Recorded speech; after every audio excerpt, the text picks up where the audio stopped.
ایھا الناس اعبدوا، اے نسل انسانی، اعبدوا ربکم، اپنے پالنہار پروردگار رب کی عبادت کرو۔ کیوں کریں؟ سوال ہوا کہ نہیں؟ رب کی عبادت کیوں کریں؟ اللہ کریم نے ساتھ دلیل بھی دی ہے۔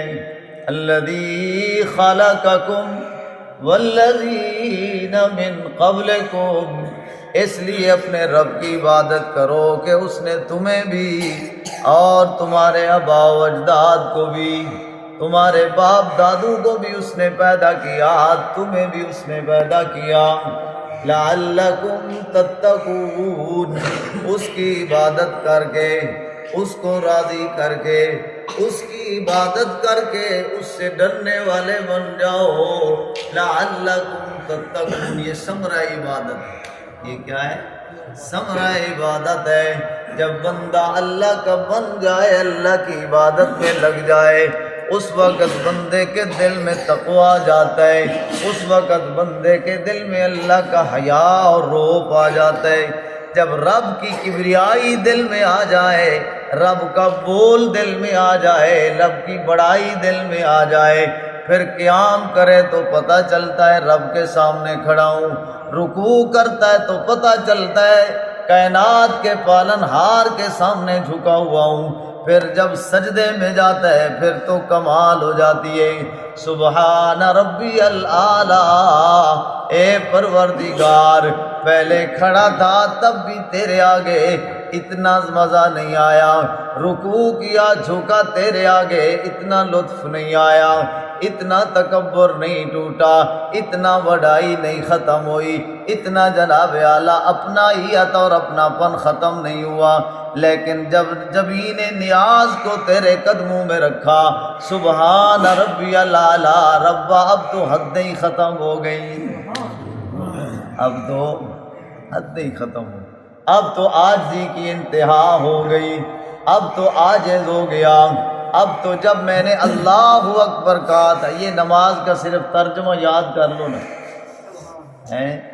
یہ جو ہم نماز پڑھتے ہیں نا، نماز سبحانک اللہم سے لے کر السلام علیکم تک، اس کا ترجمہ یاد کر لو نا، ساری نماز ہی توحید ہی توحید ہے۔ نماز کے اندر بندہ اپنے رب کی بڑی تعریف کرتا ہے، بڑی تعریف کرتا ہے، خدا گواہ ہے۔ اعبدوا ربکم، اللہ فرماتے ہیں اپنے رب کی عبادت کرو، پھر اس کی عبادت میں جو مزہ ہے نا، اس کی عبادت میں جو لطف ہے وہ کسی اور چیز میں نہیں۔ اس لیے اللہ فرماتے ہیں اعبدوا ربکم، اپنے رب کی عبادت کرو جس نے تمہیں پیدا کیا ہے۔ اور اس آیت میں فرمایا میرا پیغمبر ان سے پوچھو، کہیں اللہ فرماتے ہیں میرا پیغمبر ان کو بتاؤ، اللہ اکبر، کہیں پوچھنے کا حکم ہے، کہیں بتانے کا حکم ہے، کہیں تذکرہ کرنے کا حکم ہے، کہیں کہنے کا حکم ہے۔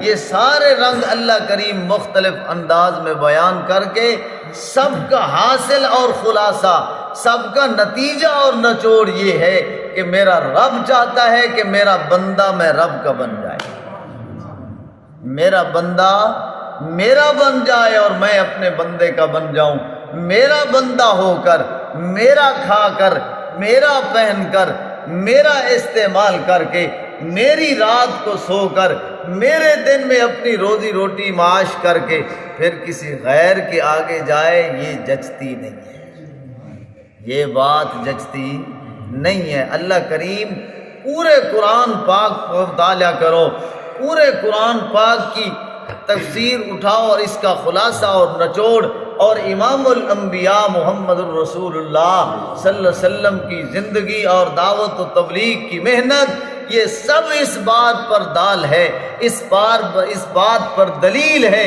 کہ اللہ یہ چاہتا ہے کہ یہ میرا بندہ میرا ہو جائے۔ اس لیے میرے احباب، جب بندہ اللہ کا ہو جائے، اللہ کریم پھر انسان کو اندھیروں سے، مشکلات سے، مصیبتوں سے نکال کر اس کو اللہ کریم اجالوں میں لے آتا ہے، ہدایت پہ لے آتا ہے۔